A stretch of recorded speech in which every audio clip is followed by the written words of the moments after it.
BJP party office నుంచి parliament సభ్యులు లక్ష్మణ్ లవరా మాట్లాడుతున్నారు. మన లైవ్ ద్వారా వీక్షిద్దాం.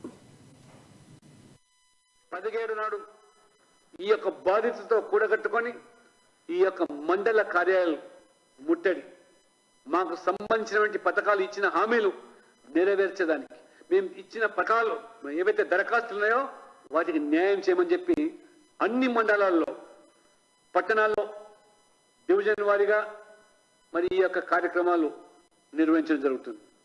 అదే రకంగా 18 ఆగస్టు అసెంబ్లీ కేంద్రంగా ఇవాళ ఆ యొక్క మరి అన్ని అసెంబ్లీ కేంద్రాల్లో 119 నియోజకవర్గాల్లో ప్రధాన రహదారులన్నీ కూడా మరి రాస్తా రోకోలు లేదా ధర్నాలు ముట్టడి మరి ఆ రకంగా కనీసం 1 గంట పాటు కార్యకలాపాలు స్తంభింపజేసి నిద్రలో తూగుతున్నటువంటి మరి ముఖ్యమంత్రి కేసీఆర్ని తట్టి లేపడానికి ఆ రకంగా 18వ తేదీ నాడు అసెంబ్లీకి దిగ్బంధం.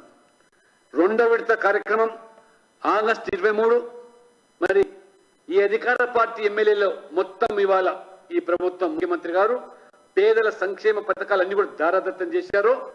ఈ పథకాలన్నీ కూడా అది దళిత బంధు, బీసీ బంధు, గృహలక్ష్మి ఇలాంటి కార్యక్రమాలు మీ తాబేదారులకు అనుచరులకు మీ గులాబీ కండవలు కట్టబెట్టేదని కాకుండా అర్హులైన పేదలకు అందించాలని చెప్పి ఆ రకంగా అధికార పార్టీ సంబంధించిన ఎమ్మెల్యేలను గెరావ్ కార్యక్రమాన్ని ఇవాళ బాధితులతో భారతీయ జనతా పార్టీ నాయకత్వం వహిస్తూ ఈ కార్యక్రమం చెప్పారు. ఆగస్టు 24 మంత్రులు ఏ మంత్రులైతే ఇవాళ మీరు మరి బాధ్యత మరిచి మరి ఏ రాజ్యాంగం మీద ప్రమాణం చేసి వాటి తిలోదకాలు ఇచ్చి ఏ రకంగా ఇవాళ ప్రజా సొమ్మును ఇవాళ పేదల పథకాలు వారికి అందకుండా ఏ రకంగా ఇవాళ దారి మళ్లిస్తున్నారో దానికి బాధ్యత వహించాలని చెప్పి కూడా 24 ఆగస్టు యావత్తు రాష్ట్రంలో మంత్రులు ఎక్కడ తిరిగినా వాళ్ళను గెరావ్ చేసేటువంటి కార్యక్రమాన్ని. ఆగస్టు 25 జిల్లా కలెక్టర్ కార్యాలయాలు ముట్టడి చేసి అవసరమైతే జైలు బారో పిలుపునిచ్చి బాధితులతో కలిసి తెలంగాణ వ్యాప్తంగా ఈ యొక్క అన్ని 33 జిల్లా కలెక్టర్ కార్యాలయాలు ముట్టడి చేస్తాం.